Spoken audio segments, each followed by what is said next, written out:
Hello everyone, welcome to my YouTube channel You and Ma'am. Hope you all are doing well.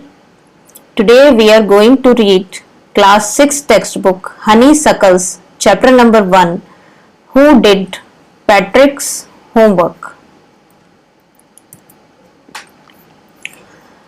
Do you like homework? Do you do it yourself or do you get help? क्या आपको homework करना पसंद है? क्या आप अपना homework स्वयं करते हैं या किसी से हेल्प लेते हैं? What homework do you usually have? आपको यूजुअली किस तरह का होमवर्क दिया जाता है? ये सब सवाल आपसे भी किए जाते होंगे या आप भी फेस करते होंगे। ऐसा ही एक बच्चा था Patrick. Patrick never did homework. Patrick कभी भी काम नहीं करता था।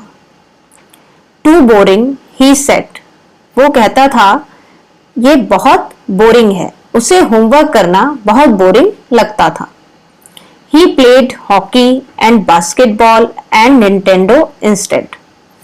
होमवर्क करने की बजाय उसे हॉकी खेलना, बास्केटबॉल खेलना और निंटेंडो खेलना बहुत ज्यादा पसंद था। You all are play video games just like that. Nintendo is the favorite video game of Patrick. His teachers told him, उसके टीचर्स उसे कहते थे, Patrick, do your homework or you won't learn a thing. Patrick, अपना homework किया करो, नहीं तो तुम कुछ भी नहीं सीख पाओगे. And it's true. Sometimes he did feel like an ignoramus. और ये सच था, कभी कभी वो भी ऐसा फील करता था कि जैसे कि वो इग्नोरमस है। Ignoramus means an ignorant person who lacks education. ऐसा व्यक्ति जिसे कुछ नहीं आता या जिसे बिल्कुल भी शिक्षा नहीं मिली। But what could he do? लेकिन वो क्या कर सकता था? He hated homework. उसे होमवर्क से नफरत थी। Then one day he found his cat playing with a little doll and he grabbed it away. एक दिन वो क्या देखता है कि उसकी एक कैट एक छोटी सी डॉल के साथ खेल रही थी, तो उसने जल्दी से उस डॉल को छीन लिया। Grabbed. Grabbed means take something quickly and roughly. मतलब जल्दी से किसी चीज को किसी के हाथ से छीन लेना। To his surprise it wasn't a doll. लेकिन वो हैरान रह गया कि जिसे वो डॉल समझ रहा था एग्जैक्टली वो डॉल नहीं थी। But a man of the tiniest size. वो क्या थी? वो एक छोटे बहुत ही स्मॉल साइज का एक मैन था। He had a little wool shirt with old fashioned breeches and a high tall hat much like a witch's. उसने मतलब कि वो जो छोटा आदमी था उसने एक छोटी सी वुल शर्ट पहनी हुई थी। वुल शर्ट मतलब जैसे कि हम लोग विंटर्स में कपड़े डालते हैं गरम, वैसे वुलन शर्ट उसने पहनी थी एक ओल्ड फैशन ब्रिचेस के साथ। Breaches what is breaches? Breaches is short trouser. एक छोटी ट्राउजर को क्या कहते हैं? Breaches. It is exactly a word BREECHES, but author used here breaches BRITCHES. For what purpose he do this? He did this because he wants to apply rhyming scheme in his chapter. As you see, breeches, witches and आगे भी आप chapter में देखेंगे कि उसने कई words में rhyming scheme use की है। सो जो टाइनिएस्ट मैन था उसने वुल शर्ट पहनी थी एक ओल्ड फैशन ट्राउजर के साथ और क्या डाला था? A high tall hat. एक बहुत ही ऊंची सी hat, much like a witch's. जैसे कि आपने हमेशा विचेस के सिर पर देखी होगी लंबी सी एक high tall hat. Witches, witches मतलब क्या होता है? विचेस मतलब होता है कि एक लेडी जो कि ब्लैक मैजिक करती हैं, या जैसे कि आपने अक्सर कार्टून मूवीज में या जो किड्स के लिए मूवीज होती हैं उनमें आपने विचेस देखी होंगी, मतलब जिनको कि हम मेनली बुरी औरत कहते हैं जो ब्लैक मैजिक्स करते हैं। तो ऐसे ही विचेस की तरह उसने एक हाई टॉल हैट पहनी हुई थी। तो ओवरऑल जो टाइनीएस्ट मैन था उसने little wool shirt with old fashion breeches and a high tall hat. ठीक है, तो ये सब उसका अटायर था। He yelled, save me, don't give me back to that cat. तो वो येल्ड करने लगा। What do you mean by yelled? Yelled means shout loudly but full of pain, मतलब वो चिल्ला रहा था लेकिन उसकी आवाज बहुत दर्द भरी थी। प्लीज मुझे बचा लो, मुझे बचा लो, don't give me back to that cat, please मुझे उस कैट को वापस मत देना। क्यों वापस मत देना? क्योंकि कैट उसको अपने जो भी शार्प उसके क्लॉज थे उससे वो उसको नोच रही थी और वो बहुत डर रहा था कैट से, इसलिए वो बार बार he yelled to the Patrick that save me, don't give me back to that cat please, I will grant you a wish, I promise you that। उसने कहा कि मैं तुम्हारी विश ग्रांट करूंगा, जिसे हम कहते हैं कि मैं तुम्हें एक वरदान देता हूं कि तुम मुझसे कुछ मांग लो और मैं तुम्हारे लिए वो करूंगा, मैं प्रॉमिस करता हूं कि जो तुम मुझे कहोगे वो मैं करूंगा। Patrick couldn't believe how lucky he was। Patrick को विश्वास ही नहीं हो रहा था कि वो कितना लकी था। Here was the answer to all of his problems। उसे तो जैसे अपनी सारी प्रॉब्लम्स का हल मिल गया, सभी उसकी प्रॉब्लम्स जैसे सॉल्व होने वाली थी। So he said, तो वो बोला, only if you do all my homework till the end of the semester, that's 35 days।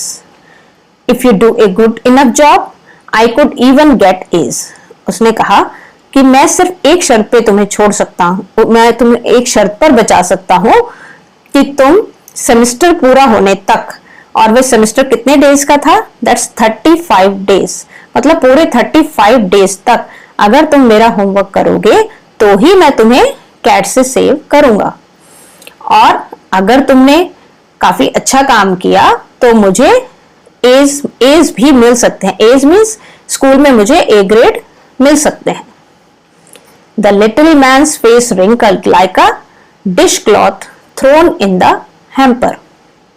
तो जो लिटिल मैन का फेस था वो रिंकल्ड हो गया। कैसे रिंकल्ड हो गया? जैसे कि हम किसी हैम्पर में एक डिश क्लॉथ को थ्रो कर देते हैं, वैसा ही उसका फेस रिंकल्ड लग रहा था। Dish cloth is a cloth used for washing dishes. Dish cloth एक बर्तन मांजने के लिए जिस हम कपड़े का इस्तेमाल करते हैं उसको हम क्या कहते हैं? Dish cloth. और जब हम उसको एक लिड वाली बास्केट में थ्रो करते हैं या रखते हैं तो वो कैसा रिंकल्ड होता है, सिकुड़ जाता है। ऐसे ही उसके फेस पर झुर्रियां सी आ गई। He kicked his legs and doubled his fists and he grimaced and scowled and pursed his lips। तो उसने गुस्से से अपनी टांगे पटकी, किक किया मतलब, और जैसे हम गुस्से में जब किसी को मारने के लिए दौड़ते हैं तो हम क्या करते हैं? हम अपनी मुट्ठियां बंद कर लेते हैं, लाइक ए बॉक्सिंग पोस्चर। तो उसने अपनी मुट्ठियां बंद कर ली। And he grimaced and scowled. Grimaced, scowled, pursed his lips means his face had these expressions showing disgust, anger and disapproval। means उसके फेस पर इस टाइम ये सभी एक्सप्रेशंस बिल्कुल साफ नजर आ रहे थे, जिससे साफ झलकता था कि उसको ये काम करना बिल्कुल पसंद नहीं था, उसे बहुत गुस्सा आ रहा था और वो इस गुस्से से अपना डिसअप्रूवल शो कर रहा था कि वो इस चीज से सहमत नहीं है। ओह, एम आई कर्स्ड? तो उसको लगा, वो अपने आप से ही बोला कि एम आई कर्स्ड? क्या मैं श्रापित हूं? Cursed means words that wish for something bad happen to somebody. मतलब अगर हम गुस्से में किसी को कुछ ऐसा बोल देते हैं, हम कहते हैं कि तुमने मेरे साथ ऐसा किया है तो तुम्हारा भी कुछ बुरा हो जाए या तुम्हें कुछ हानि हो जाए। जैसे कि आपने ओल्ड जो स्टोरीज हैं या टीवी पर कुछ सीरियल्स में देखा होगा कि जो पहले के ऋषि मुनि थे, अगर उनको किसी बात का बुरा लग जाता था तो वो श्राप दे देते थे कि तुमने ऐसा किया तो तुमने ये अच्छा नहीं किया तो तुम्हारे साथ ये बुरा हो जाएगा, दैट इज कॉल्ड कर्स। तो उससे लगा कि क्या मैं श्रापित हूं जो मुझे ये सब करना पड़ रहा है, but I will do it. Oh am I cursed but I will do it, कि मैं श्रापित हूं लगता है लेकिन फिर भी मुझे ये करना होगा। And true to his word that elf began to do Patrick's homework. और अपनी बात का मान रखते हुए या अपनी बात को सच साबित करने के लिए कि जो मैंने कहा है वो मैं करता हूं, ऐसा शो करने के लिए जो लिटिल एल्फ था उसने पैट्रिक का होमवर्क करना शुरू किया। यहां पर क्या वर्ड यूज हुआ है? Elf. Elf, elf means small and naughty boy fairy with magical powers. जैसे कि फेरीज होती हैं, उनके पास क्या होती है? एक जादू की छड़ी होती है जिसे वो चलाती हैं और सबकी विशेष पूरी कर देती हैं। ऐसे ही but fairy is female and elf is a male fairy. Okay, you understand? Elf is a male fairy, ठीक है, who can grant wishes with his magical powers. तो एल्फ ने पैट्रिक का काम करना शुरू कर दिया। वो चाहता था कि जो मैंने बात बोली है वो मैं करके दिखाऊं। Except there was one glitch, लेकिन इन सब के बावजूद सिर्फ एक प्रॉब्लम थी। ग्लिच मीन्स प्रॉब्लम, जैसे कि कोई मशीन में कोई फॉल्ट हो जाता है और वो काम करना बंद कर देती है, तो ऐसे ही एल्फ को भी होमवर्क करने में कुछ प्रॉब्लम्स फेस करनी पड़ रही थी। The elf didn't always know what to do and he needed help. Elf को पता ही नहीं लगता था कि हमेशा क्या करना है और उसे हमेशा मदद की जरूरत पड़ती थी। Help me he would say, वो हमेशा बोलता रहता था हेल्प मी, मेरी मदद करो, मेरी मदद करो। And Patrick would have to help in whatever way, और पैट्रिक को भी उनकी मदद करनी पड़ती थी, चाहे जैसे भी तरीके से वो कर सकता था वो करता था। I don't know this word, the elf squeaked while reading Patrick's homework. मुझे ये शब्द नहीं पता या मैं ये वर्ड नहीं जानता। एल्फ स्क्वीक करता था जबकि वो पैट्रिक का होमवर्क रीड करता था। Squeak means short high sound like a mouse. जैसे आपने माउस की साउंड सुना होगा कि वो कैसे स्क्वीक करता है, इसी तरह से जो एल्फ था वो स्क्वीक करता था जब वो होमवर्क रीड करता था पैट्रिक का। Get me a dictionary, No, what's even better, look up the word and sound it out by each letter. उसने कहा जाओ मेरे लिए डिक्शनरी ले आओ। फिर बोला नहीं, इससे भी अच्छा ये रहेगा कि तुम डिक्शनरी लाओ, उसमें से वर्ड को देखो और मुझे एक एक लेटर पढ़कर उसको बोलो। When it came to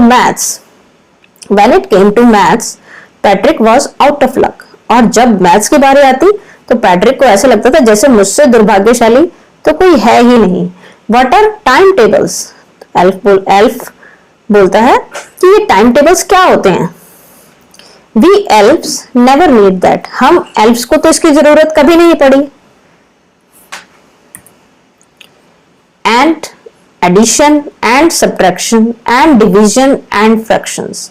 तो बोला कि ये क्या है? Addition, subtraction, division, fractions.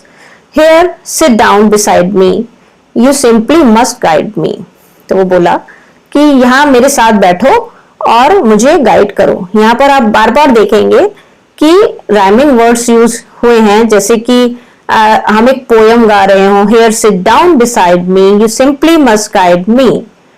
Elves knows nothing of human history. To them, it's a mystery. It's look like a poem, na? So here, author use rhyming schemes. तो वो बोला कि मेरे साथ बैठ जाओ और मुझे गाइड करो। Elves know nothing of human history, और जब हिस्ट्री की बारी आती है तो कहता है कि एल्फ्स को तो ह्यूमन हिस्ट्री के बारे में कुछ पता ही नहीं। To them it's a mystery, ये तो उनके लिए एक क्या है? मिस्ट्री है। मिस्ट्री मतलब कि कोई राज होता है जिसको हम कुछ जानते ही नहीं या हमारे लिए बिल्कुल अनजान चीज है, उसको हम क्या कहते हैं? मिस्ट्री। तो एल्फ्स कहता है कि हमें तो ह्यूमन हिस्ट्री के बारे में कुछ भी नहीं पता। So the little elf already shouter just got louder. तो एल्फ जो अभी तक तो सिर्फ शाउटर था, शाउटर मतलब कि चिल्लाता था, जस्ट गॉट लाउडर, अब और भी ज्यादा लाउडर हो गया, मतलब जोर से चिल्लाने लगा, जोर जोर से बोलने लगा। Go to the library. I need books, more and more books, and you can help me read them too. तो बोला जाओ लाइब्रेरी जाओ, मुझे बुक्स चाहिए, ज्यादा बुक्स लाओ और ज्यादा बुक्स लाओ और तुम मुझे उन्हें पढ़ने में हेल्प करो. As a matter of fact, every day in every way the little elf was a nag. और सच बात तो यह थी कि हर दिन हर तरीके से वो लिटिल एल्फ एक नैग बनता जा रहा था.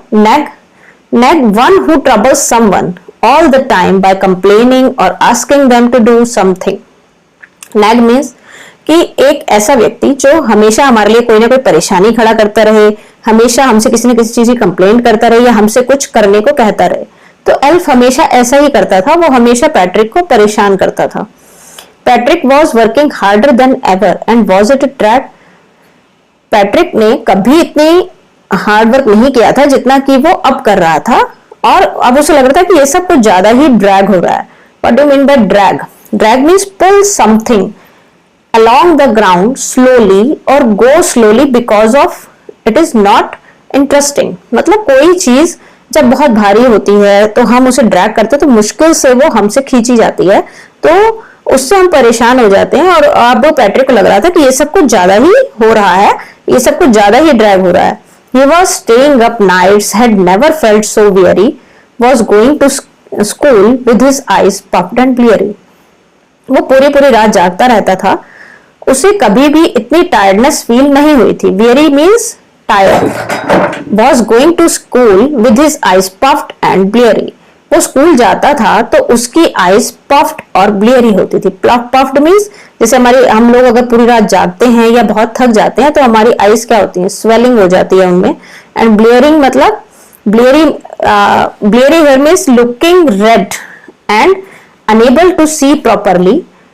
ठीक है, बिकॉज ऑफ टायर्डनेस और बिकॉज लॉट्स ऑफ क्राइंग.